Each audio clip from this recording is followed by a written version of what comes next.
So, auto deduction sa GCash, no? Online payment, auto debit. Every month, binabawa sa ating GCash wallet balance.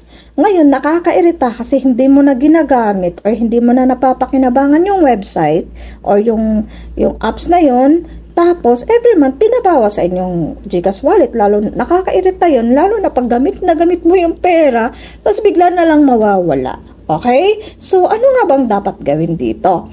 Lalo na pag magre-request tayo ng refund kay GCash, hindi tayo napapansin or hindi nare-refund.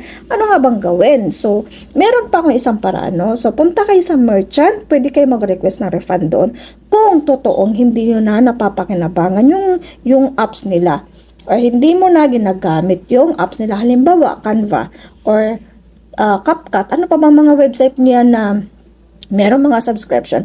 Halimbawa, Canva, no? So, ngayon, ituturo ko sa inyo paano mag-request doon ng refund, mag-i-email tayo, meron akong gagawin, meron ako isisend na draft, no, kung paano mag-request ng refund, ilalagay ko sa description, pwede nyo kopyahin yun, edit nyo na lang, no?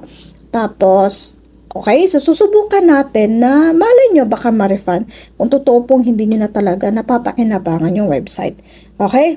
Kung hindi pa rin ma-refund yan, meron po, i-visit nyo po yung playlist ko, no? Kasi meron po akong mga naunang ginawang video kung paano mag-request talaga ng refund. Na-refund talaga, nung una kong ginawa talaga yon. Na-refund talaga yung yung deduction sa GCash, okay? So, una po natin gagawin, punta kayo sa inyong Play Store o kaya sa App Store. Hanapin nyo isa-isa yung mga Gmail account ninyo na meron mga subscription, okay? So, halimbawa, ang gagawin ko ay si Canva, no? So, halimbawa lang naman ito, no? So, depende sa inyo dyan kung ano yung mga website na nagkaroon kayo ng subscription auto deduction. So, dito, halimbawa dito, no? Okay. So, punta kayo sa baba, hanapin nyo itong app support. Ayan. Siguraduhin nyo na mahanap nyo itong app support. So, huwag ka maingay dyan po sa... Okay, so dito, click nyo lang po yung may arrow down diyan. So, click natin yan. So, siya nga pala, kung nakatulong po ang video nito, baka naman pwede maglambing sa inyo, no? Paki-like, paki-subscribe, or mag-comment kayo dyan sa baba, no? So, daghang salamat in advance. Okay, so dito, makikita nyo na, no, yung details ng company, no? Yung website.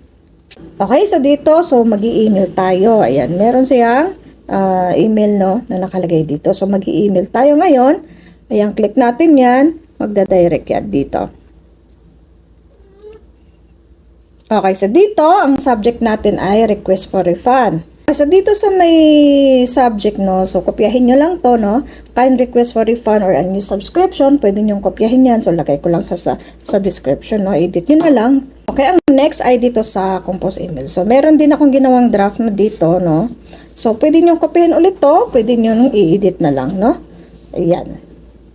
Tapos, so, kailangan meron din kayo mga screenshot, no, papatunay na ganun nga, nabawas nga, mag-screenshot kayo dun sa GCash na may auto deduction nga, tapos pwede nyo i-attach dito. Okay? So, klaro. So, hindi ko to isa-send kasi hindi naman talaga ako gamit ko po ang Canva. So, ganun lang po, no. So, lalagay ko sa description to. Subukan nyo po. Siya nga pala, may mga nauna po kasi akong video na ginawa, no.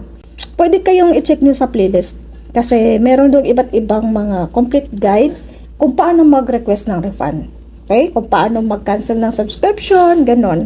So, sana po nakatulong sa inyo, no? Mag-comment lang po kayo kung meron pa kayong gustong itanong. Mag-comment kayo kung meron kayong gustong halimbawa hindi working sa inyo to, try nyo, check nyo yung playlist ko, try nyo yung ibang paraan kung paano mag-request ng refund. Okay? So, sana po nakatulong sa inyo. You're welcome.